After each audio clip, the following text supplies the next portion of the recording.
Russia has a plan for world domination, and that plan has been drafted by this man.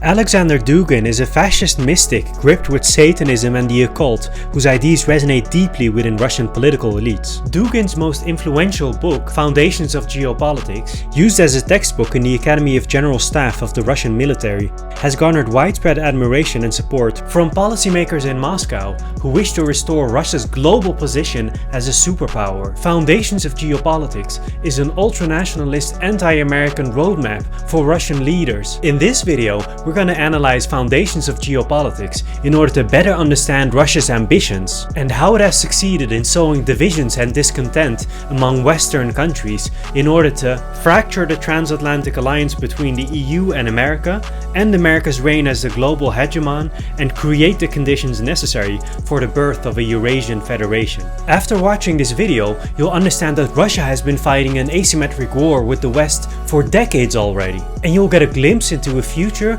that's going to be much worse than you might have realized.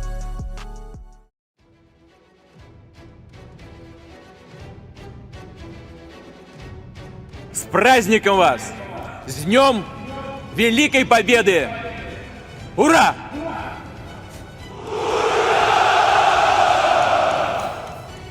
Aleksandr Dugin believes it's not just natural for Russia to try and restore its position as a global superpower. He believes it's the only option it has. The restoration of a USSR type of empire in which ethnic Russians occupy a privileged position is the only way forward.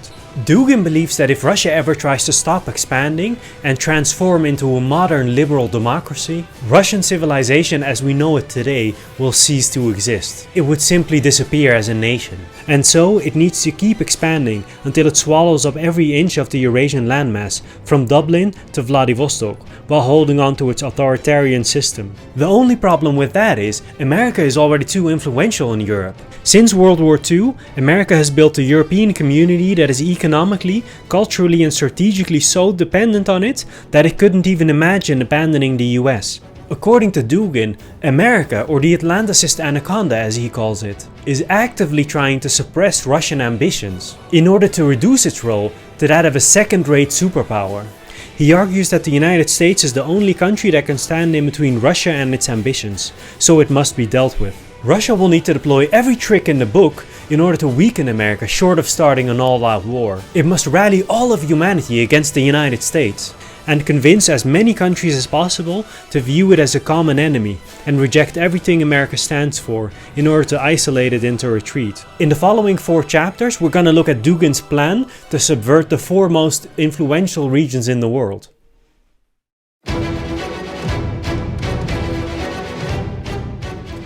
Dugin's plan for keeping the US and UK weak and distracted, in order for them not to interfere with Russia's ambitions, consists of a wide array of tactics. Russia, together with its allies, will have to deploy its special forces in order to covertly encourage all sorts of destabilizing and separatist sentiments within the borders of the United States.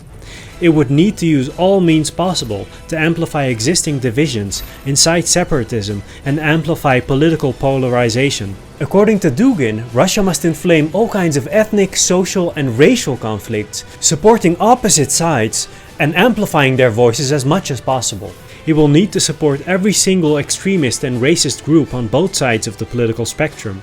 Dugin argues that Russia must deploy all of these tactics while simultaneously supporting isolationist tendencies within American politics, which would result in the US being so busy with its internal problems that it neglects its external responsibilities. As I've mentioned before, Russia has already deployed these tactics of asymmetrical warfare. It deploys tens of thousands of English-speaking Russians in order to amplify divisions and polarizations on social media. It deploys countless bots that amplify extremist voices on both sides of the political spectrum. On social media, under every polarizing post you'll find a comment section infected with Russian bots. Whether it's abortion, migration, transgender children, gay marriage, or something else that causes polarization, Russian secret services are working hard to exploit those subjects in their advantage, sowing as much division as possible. The ideal scenario for Russia would be a civil war, which would bring American foreign policy to its knees. This year's American presidential election is especially important for the Russians. If Donald Trump, the most isolationist president in decades, is elected, that would yield immediate benefits for the Russians. With less American support from an isolationist president like Trump, Russia would be able to overwhelm the Ukrainians and even push further into Moldova or even NATO territory. The same asymmetric warfare tactics have been deployed in the UK, with Russian trolls famously supporting the Brexit campaign. Amputating the UK from the EU was always a top priority for Dugin, since the UK is considered an American satellite that would never abandon the US, and would thus only lobby against the Eurasian Union. With the US and UK already occupied with their internal divisions, Dugin believes Russia will meet less resistance when it moves to its main geopolitical goal, uniting the Eurasian landmass.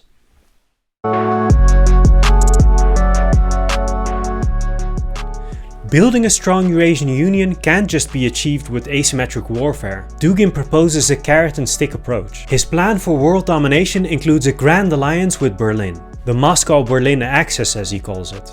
Berlin would be lured into Russia's embrace by getting it addicted to cheap gas in order to keep its industries competitive.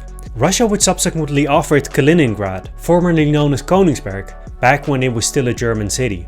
The countries in between Germany and Russia would be divided amongst the two powers. Sounds familiar? France would be encouraged to join Germany's sphere of influence, since both of them have a strong anti-American tradition. German influence is expected to grow as far south as Italy, with Berlin getting permission to expand its sphere of influence into every Protestant and Catholic country in Europe. Finland is the only exception. It would enter Russia's sphere of influence with maximum cultural autonomy, while stripped of its strategic independence. The largest part would be combined with the Karelian Autonomous Republic, while the northern part would be donated to the Murmansk Oblast. In terms of the Baltic states, a different arrangement would be needed. Dugin proposes to give Estonia to Germany, while Latvia and Lithuania would get a special autonomous status within the Russian sphere of influence. In the Balkans, Dugin assigns every country with an Orthodox tradition like Romania, Macedonia, Serbia, Bulgaria, and even NATO Greece to Russia. Ukraine doesn't even have the right to exist according to Dugin, and should be completely integrated into the Russian state. All of these arrangements are just temporary in the eyes of Dugin, for eventually the whole continent would go through a process of Finlandization, that is, stripped of any strategic or foreign policy autonomy while being allowed to keep its own political system.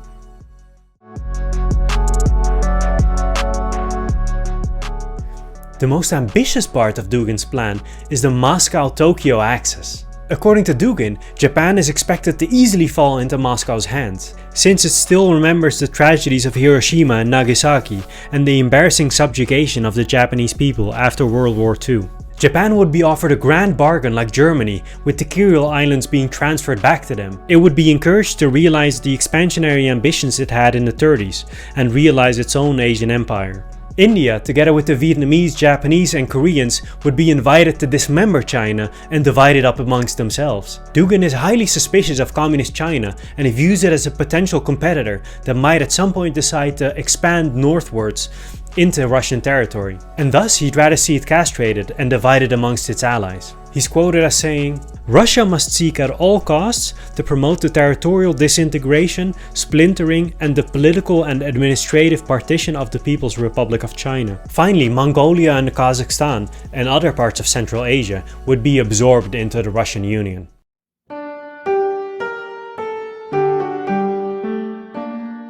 The cornerstone of Dugin's grand plan for the Middle East is the Moscow-Tehran axis, a Russian Islamic alliance that lies at the heart of his anti-Atlanticist strategy. Dugin believes that the traditional character of Russian and Islamic tradition are relatively similar. On the whole, he views the so-called Islamic zone as a natural geopolitical ally, since according to him, Muslims fully understand the spiritual incompatibility of America and religion, while America sees the Islamic world as an opponent. As a result, Dugin proposes a grand strategy with Iran, which would allow Russia to achieve a centuries-old goal of expanding into the warm ports of the Indian Ocean.